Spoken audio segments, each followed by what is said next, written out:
আসসালামু আলাইকুম সুপ্রিয় দর্শক, welcome back to my channel home style cooking. I hope সকলে ভালো আছেন।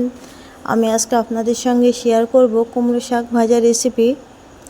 তো এটা চিংড়ি মাছ দিয়েই করব। আমি প্রথমেই এখানে কুমড়ো শাক, দুটো মিডিয়াম সাইজে আলু, একটা পেঁয়াজ আর পরিমাণ মতো লবণ, হলুদ আর লঙ্কা গুঁড়ো দিয়ে এটিকে সিদ্ধ করে নেব। তো আমি পরিমাণ মতো জল দিয়ে দেব, দিয়ে এটিকে সিদ্ধ করে নেব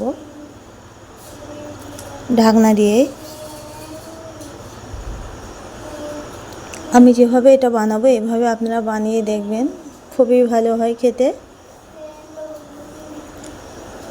তো আমার শাক সিদ্ধ হয়ে আসছে। 10 থেকে 15 মিনিট পরে আমি এটি আপনাদের সঙ্গে দেখছি। আমি অফ ভিডিওয় আরও 2-4 বার নেড়েছিলাম শাকটিকে। আমার শাকটি প্রায় সিদ্ধ হয়ে এসেছে। এবার আমি ফাইনালি রেসিপিতে যাব। প্রথমে আমি রিফাইন অয়েল তেল কড়াইতে দিয়ে দিয়েছি। এবারে দিয়েছি কয়েক কোয়া রসুন, সাথে দিয়ে দেব পেঁয়াজ কুচি আর কাঁচা লঙ্কা কুচি। এগুলোকে ভালো করে ফ্রাই করব।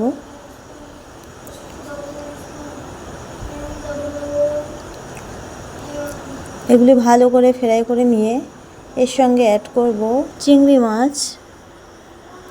চিংড়ি মাছটাকে সামান্য লবণ, হলুদ আর লঙ্কা গুঁড়ো দিয়ে ভালো করে ফ্রাই করে নিতে হবে।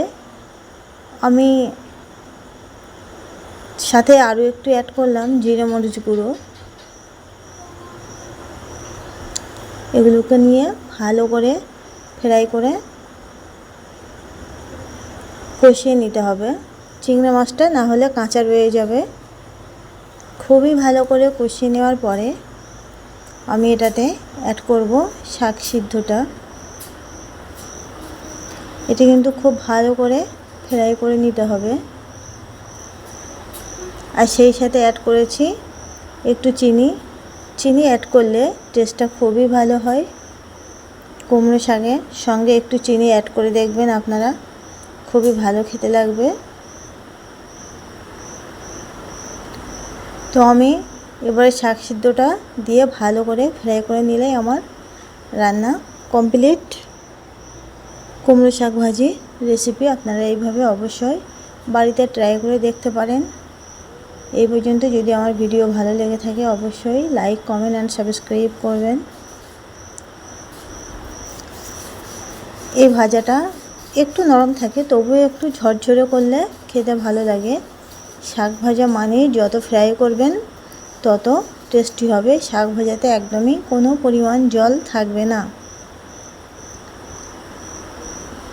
এই শাক ভাজাটা খুব ভালো করে ফ্রাই করে নিয়েছি।